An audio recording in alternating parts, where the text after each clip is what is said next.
Infortúnio. Fortaleza Alaf. As consequências do incêndio dentro da fortaleza enviaram ondas de choque através da cadeia de comando do exército da teocracia. Principalmente quando Leinas ordenou que os cadáveres queimados fossem carregados em manganelas e lançados por cima dos muros. Membros enegrecidos balançavam no ar como bonecos de pano jogados por uma criança furiosa. O choque dos cadáveres queimados caindo entre eles, causando alguns ferimentos ao longo do caminho, criaria um espectro de pesadelo que assombraria os sobreviventes pelo resto de suas vidas. Os cadáveres se debatendo voando pelo ar como pássaros bêbados, o som de ossos quebrando dentro de corpos sem vida, mesmo nas fileiras mais disciplinadas da teocracia, foi o suficiente para gelar seus ossos. Aqueles que reconheciam os rostos distorcidos dos camaradas soltavam gritos de raiva, dor e perda quando seguravam cadáveres no colo e tinham que se despedir de irmãos ou irmãs de confiança. Demorou horas para expulsar os corpos da fortaleza, eram tantos que as cordas das manganelas tiveram que ser substituídas, dando à teocracia uma breve esperança de que a chuva de membros e corpos tivesse encontrado um fim, apenas para recomeçar novamente, e continuar noite adentro. No final, o comando da teocracia ficou com uma escolha. Temos que recuar.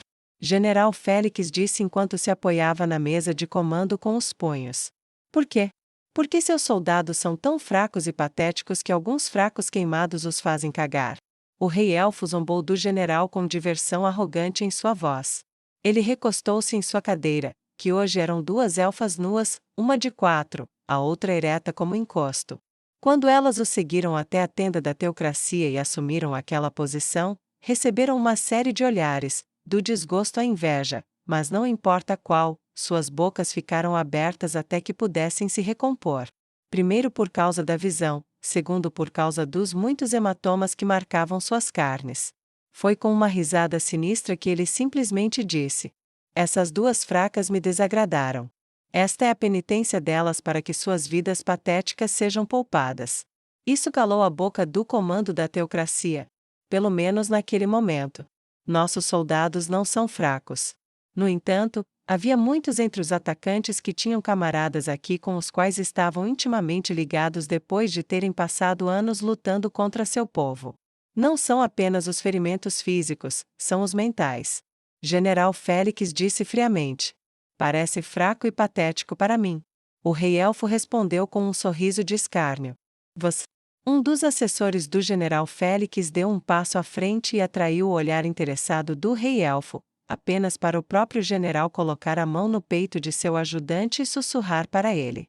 Saia e recupere o fôlego. Isso é uma ordem. Ele disse com os dentes cerrados.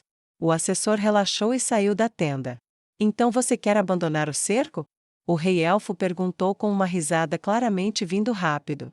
Não. Apenas recuar um pouco para que os corpos não caiam tão perto ou entre os meus. Você pode ajustar sua posição como achar melhor. O general Félix respondeu. Debaixo dele, uma das elfas começou a tremer com a pressão do peso de seu rei. Ele não conseguia ver o rosto dela, mas o rosto daquele que servia de encosto olhou para o general Félix com um terror desesperado e lamentável, e ela murmurou. Por favor. Desesperadamente. O general comandante da Força Expedicionária Ocidental da Teocracia Slane era incomum entre seus pares, principalmente porque era um homem relativamente jovem de 32 anos. Da mesma forma, ele foi um dos 2 únicos generais que nunca sofreu derrota. Por último, ele tinha um traço de simpatia, um traço que surgiu quando ele desviou o rosto do temível encosto. E da mulher trêmula que mal conseguia se manter de 4 abaixo do rei. Mover-se seria inconveniente para mim, eles apenas terão que ficar mais fortes ou morrerão. O rei elfo respondeu friamente. Tudo bem então, mandarei uma garrafa de conhaque para você como forma de pedir desculpas ao nosso aliado pela inconveniência de nosso próprio movimento. Não tenho mais nada, então, a menos que você queira ficar? Ele disse em uma voz dominante que provocou um olhar de desgosto no rei elfo. Como se isso fosse desejável. Não. O rei elfo disse, então se levantou, a pobre elfa abaixo dele soltou um visível suspiro de alívio enquanto se levantava e se posicionava ao lado de seu companheiro. Vamos! Ele disse às mulheres, que se viraram para segui-lo, Um olhar agradecido foi lançado em direção ao general Félix daquela que havia formulado seu apelo silencioso, mas ela não ousou dizer nada e ele não fez nada que sugerisse que havia algo a ser dito. O general Félix os ignorou e voltou ao mapa. Não posso acreditar que tive que trabalhar com aquele monstro. Louvado seja o 6 por termos Dominique em seu lugar. Ele pensou com alívio. Crossroads. Mananak acordou acorrentado várias horas depois em um lugar familiar. Na frente dele estava um homem desconhecido com uma cicatriz na bochecha direita, olhos castanhos calmos e louro avermelhado, a cabeça apoiada em um corpo de constituição mediana, mas firme, vestido com o uniforme da teocracia Slane. Ei, você finalmente acordou. Ele disse com uma voz indiferente. Esta é a quarta vez que verifico você nas últimas horas. Eu estava começando a me perguntar. Sim, bem, estou acordado agora. Mananak disse, olhando para ele com certo aborrecimento. Não que isso vale servir de alguma coisa, só porque tenho pouca altura não significa que não tenho coragem. Ele sorriu com seu sarcasmo, e o homem à sua frente realmente riu. Oh, essa é boa, vou lembrar de você, isso meio que torna isso uma vergonha. Ele respondeu. Mananak sorriu com um brilho nos olhos. Quando você é tão baixo, você desenvolve um grande senso de humor ou um grande senso de insegurança, eu segui o primeiro caminho. Claramente. O homem disse secamente. Bem, acho que devo ir direto ao ponto. Você provavelmente está esperando ser interrogado. Sim. Mananak respondeu com uma fala arrastada e lenta, como se fosse óbvio, e revirou os olhos condescendentemente. Revirar os olhos para cima não vai deixar você mais alto. O homem disse com um sorriso malicioso. Ei, só é engraçado se eu fizer isso. Mananak respondeu um pouco rispidamente.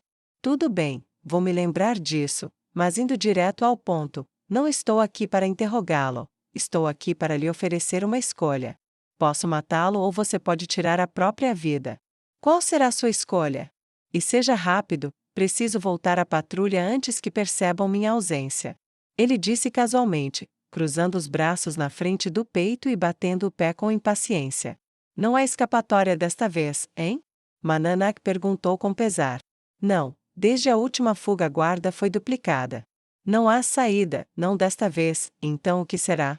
Ele perguntou calmamente. Qualquer um que doa menos, eu acho. Mananak respondeu com pesar, com os olhos baixos. Não pensei que seria o primeiro a ir. Bem, é o que é. Aqui, beba isto. Ele disse e tirou um pequeno frasco com um líquido laranja, abriu a rolha e colocou nos lábios de Mananak. Mananak inclinou a cabeça para trás e deixou o líquido escorrer pela garganta, engoliu até a última gota e estalou os lábios de forma audível. Ei, isso não foi tão ruim, o que era? Veneno? Ele perguntou. Não, foi uma poção para dormir, quando você ficar inconsciente vou bater sua nuca contra a parede até você morrer, dando assim a aparência de suicídio. O homem respondeu em voz baixa e silenciosa. Desta forma você não sentirá nenhuma dor. Obrigado. Posso perguntar seu nome como um pequeno favor? Mananak disse em resposta. Claro, o nome é Korvac, agora faça seu pedido, você tem cerca de 1 minuto. Seu assassino respondeu, abrindo os braços de forma convidativa. Coloque isso em mim. Diga a eles que morri depois de contar mais uma piada curta e fui o último a rir. Ele disse com um sorriso triste. Mas, você não contou uma última piada. Korvac disse com uma expressão confusa. Eu sei, o tempo é ainda mais curto do que eu. Mananak disse com uma piscadela, depois riu até sua cabeça tombar para frente. Boa, realmente é lamentável. Korvac disse depois de compartilhar a risada. Ele agarrou a cabeça de Mananak pelos lados e bateu com força contra a parede de pedra a qual estava acorrentado. Foram necessários apenas 3 ou 4, e então estava feito. O único barulho era o do sangue escorrendo e caindo no chão de pedra úmido. Korvac deixou a câmara e voltou ao trabalho sem se importar. Moira esperou pacientemente o retorno de Haskell, assim como o resto da equipe, exceto um. Eles se moviam impacientemente, as tentativas de conversa fracassavam como uma fogueira fracassada durante uma tempestade.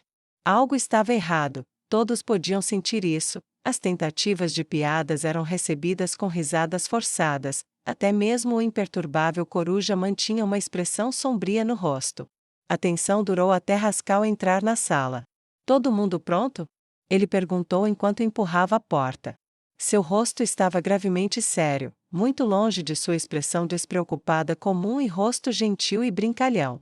Sem golá, sem perguntas sobre o bem-estar deles. Ele era um homem esculpido em pedra com ombros quadrados e olhos frios e mortais que pareciam muito distantes de quem ele era antes. Moira engoliu em seco. Nós vamos. Algo que precisamos saber antes de irmos? Ela perguntou com uma voz um tanto trêmula. Sim. Você está indo para os labirintos. A teocracia Slane gosta de fingir que não há nenhum elemento criminoso em seu país, mas existe.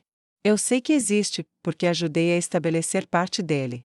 Você normalmente encontraria pessoas que estariam inclinado a tentar começar uma briga. Não aceite. A esta altura, já deve se espalhar a notícia de que você está comigo. Isso deve eliminar a maioria dos problemas, mas se você agir, não espere que eu intervenha. Outra coisa, as pessoas que você vai conhecer são algumas das mais perigosas que você poderia ter a chance de encontrar. Não os irrite, estou cobrando dívidas por isso, não estrague tudo. Você segue meu exemplo, faz o que eu digo, quando eu digo, e saímos bem. Isso fez com que expressões de desconfiança passassem de um para o outro, mas Rascal simplesmente ficou ali com os pés afastados na porta, impedindo a saída até que eles concordassem. Moira cedeu primeiro. Tudo bem, vamos fazer o que você disse. Mas ainda estamos esperando Mananak. Não há tempo para isso. Ele disse. Este tempo está reservado para nós, ele terá que ser informado mais tarde. Agora você vem, ou o quê? Ele exigiu sem rodeios. Moira fechou os olhos e respirou fundo, e então se levantou. O resto seguiu o exemplo enquanto Rascal liderava o caminho. Rascal não foi jovial durante toda a caminhada até lá, mas, de acordo com suas instruções, o grupo ficou perto dele. Foi bizarro ver a forma como a cidade mudou à medida que se aproximavam dos labirintos. As residências encolhiam quase centímetro a centímetro até se tornarem pouco mais do que caixas de madeira pregadas umas às outras e apodrecendo lado a lado e empilhadas umas sobre as outras. As pessoas ficavam cada vez mais sujas, era como deslizar por uma colina gramada que aos poucos se transformava em lama até cair em uma pilha de excrementos de porco. As ruas estavam molhadas a ponto de quase inundarem em alguns lugares devido à drenagem inadequada. Os resíduos dos mais ricos foram levados para os viveiros e lá ficaram, em grande parte abandonados. Com que frequência isso é limpo?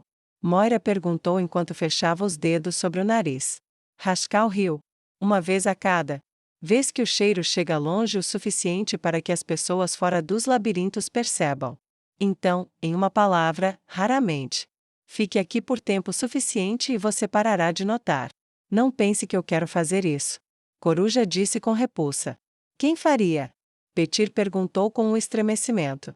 O enxofre fede menos. Sim, bem, não estou dizendo para você morar aqui. Só não mencione isso para as pessoas que estão presas neste lugar, elas são um pouco sensíveis em serem desprezadas. Me entendeu? Rascal perguntou retoricamente. Entendendo a dica, Moira timidamente tirou os dedos do nariz com um leve rubor. Desculpe. Ela disse hesitantemente. Rascal grunhiu e encolheu os ombros. Ao longo da rua, várias pessoas mal vestidas e frequentemente armadas os avaliavam, mas ninguém se aproximava. Ele olhou por cima do ombro esquerdo e disse gentilmente. Se vocês não estivessem comigo agora, vocês já teriam uma briga nas mãos, tenha isso em mente. O grupo de 5 atrás dele ficou tenso brevemente, apenas para seus pensamentos serem interrompidos quando Rascal apontou para um prédio com uma ferradura pendurada do lado de fora. Por aqui. Ele disse, e os conduziu até uma porta que estava meio apodrecida. Ele estendeu a mão para o cabo, um pedaço de metal enferrujado que obviamente já foi um gancho de carne. Ele se virou, a porta se abriu, levando a uma grande sala escura. A luz do lado de fora permitiu-lhes ver que este andar estava vazio, mas um lance de escadas não muito longe deles, que levava ao segundo andar, estava banhado em sombras. Subam as escadas. Rascal disse em voz baixa enquanto Romari fechava a porta atrás deles. As escadas rangeram e Rascal subiu lentamente até chegar ao andar superior. Ele bateu os nós dos dedos na porta em um padrão breve que imitava um hino aos deuses, e um momento depois ela se abriu. Esta sala era tudo menos escura, pedras claras ao longo da parede lançavam um leve azul em cada canto, como se quisessem banhar os presentes com a luz da tristeza. Ao longo da parede havia várias cadeiras onde homens e mulheres sentavam-se com braços cruzados e expressões severas. Algumas mesas estavam espalhadas, mas o que mais se destacou foi a dupla no fundo da sala e as 7 cadeiras colocadas na frente dela. A tensão saltou em suas gargantas, a dupla exalava perigo sem sequer se mover. Kirak, Chanda, que bom ver vocês. Haskell disse enquanto inclinava a cabeça educadamente, e caminhava até as cadeiras dispostas na frente deles. Enquanto ele e seu grupo se sentavam, ele olhou para os 2 lados da sala. Isso não é um pouco demais só para nós? Perguntou Haskell. Dadas as circunstâncias, não. Kirak respondeu com uma carranca profunda no rosto. Que circunstâncias? Haskell perguntou surpreso. Aquela cadeira vazia ali. Chanda disse, apontando diretamente para o assento vazio. Sabe onde está esse? Ela perguntou com uma voz que dizia que ela não estava realmente perguntando. Mananak não voltou a tempo, então. Naji começou a responder, apenas para ser interrompido bruscamente. Ele está morto. Kirak disse com uma voz dura. Um dos meus mandou uma mensagem sobre ele. Nós o colocamos no chão para evitar qualquer vazamento. Chegamos até ele antes que ele pudesse ser interrogado, mas agora temos um problema. Um silêncio atordoado caiu sobre os 6. Finalmente Coruja perguntou. Como ele foi pego? Em termos mais simples, ele não se encaixava. Ele foi desleixado, agora está morto. Mas fez com que parecesse suicídio. Chanda respondeu. Expressões angustiadas se formaram nos rostos dos 6. Moira mordeu o lábio para evitar que qualquer som escapasse de seus lábios. A expressão de Chanda não demonstrava simpatia, seus olhos sem piscar percorreram todos eles. Estamos assumindo um grande risco com vocês, e nem um dia depois de começarmos, um de vocês é pego e temos que limpar a bagunça. Um perdão não significa absolutamente nada se estivermos mortos antes do fim do cerco. Ela disse enquanto cerrava os punhos e cerrava os dentes. Haskell ficou de pé. Guarde isso, Chanda. Ele rosnou para ela. Alguns nas paredes laterais pareceram se levantar e uma onda de intenção assassina disparou dele, fazendo-os congelar no lugar. Nem pense nisso. Ele fervia selvagemente. Kirak e Chanda desencadearam suas próprias intenções de matar, ambas rivalizando com o que Haskell havia desencadeado. Ele era nosso camarada, droga. Haskell disse duramente. Isso os alcançou. A intenção de matar de Chanda e Kirak começou a diminuir até não virar nada, a de Haskell foi junto. Sinto muito pela sua perda. Kirak disse apaziguadoramente em tom simpático. Obrigado. Moira disse calmamente. Oh, ele deixou uma mensagem, disse que contou mais uma piada curta e riu por último. Chanda acrescentou, e quando ela explicou a última piada, houve uma gargalhada na sala, a tensão restante desapareceu. Escute, eu sei que você está preocupado, mas deixe-me esclarecer uma coisa. Haskell disse com os braços cruzados desafiadoramente à sua frente enquanto se sentava novamente. Todos nós já enfrentamos um fim suicida uma vez, estamos preparados para morrer. Tenho certeza de que Mananak não se rendeu e tenho certeza de que ele morreu bravamente. Se você queria uma existência livre de riscos, então não deveria ter vindo até mim anos atrás para fazer tudo isso acontecer. Chanda girou um dedo pelo cabelo enquanto pensava. Eu reconheço isso. Mas nós não somos suicidas. Queremos sair dessa inteiros. Você quer morrer por sua causa, tudo bem. Não posso impedi-lo, mas você não pode nos arrastar para o fogo com você. Perdões significam menos para os mortos do que um pau flácido para uma prostituta. Claro que está lá, mas não adianta. No entanto, fizemos um acordo, a dívida permanece, e a menos que você queira brigar por isso, espero que você cumpra sua parte. Não implicaremos nenhum de vocês, e você pode matar qualquer um de nós que for pego. Você quer mais do que isso, encontre uma maneira de sair desta cidade e nós iremos. Se você não tiver isso, então temos trabalho a fazer. Haskell respondeu bruscamente. Droga, Haskos. Você sabe que não quero que chegue a esse ponto. Kirak retrucou enquanto esfregava a mão na testa. Tudo bem, tudo bem. Temos armas e armaduras para todos vocês, e acho que um conjunto sobressalente também. Também arranjamos alguns empregos simples para pagar sua estadia na pousada e um pouco de comida. Você vai se misturar bem, desde que ninguém faça nada estúpido para se denunciar. Então, o que o resto de vocês queria, afinal? Moira falou, seus lábios tremeram levemente, mas ela manteve a voz clara, apesar das emoções que a atravessavam. Francamente, foi apenas para obter uma leitura sobre você. Você pediu muito em troca de ajuda não especificada e não entregue. Suponho que você já tenha conseguido nos dar um pouco disso. Ela disse enquanto uma caixa era trazida, e Romari e Nagy se levantaram para ajudar na abertura. Eles retiraram cotas de malha e algumas armas de nível militar. Eles sorriam como crianças recebendo grandes presentes. Moira continuou. Mas tudo sobre isso tem sido estranho ao extremo. Rascos, tem sido muito calado sobre isso. Mas se vamos trabalhar juntos, pelo menos alguma confiança, perdões, e assim por diante deve vir em troca. Shanda e Kirak trocaram olhares sérios e depois assentiram baixinho um para o outro. Limpe a sala. Kirak disse, e as pessoas dispostas ao longo das paredes e em várias mesas pequenas se levantaram e começaram a sair. Quando a sala tinha apenas 8 deles restantes, Shanda falou. Então você quer saber mais? Bem, para tornar isso mais fácil, me diga primeiro.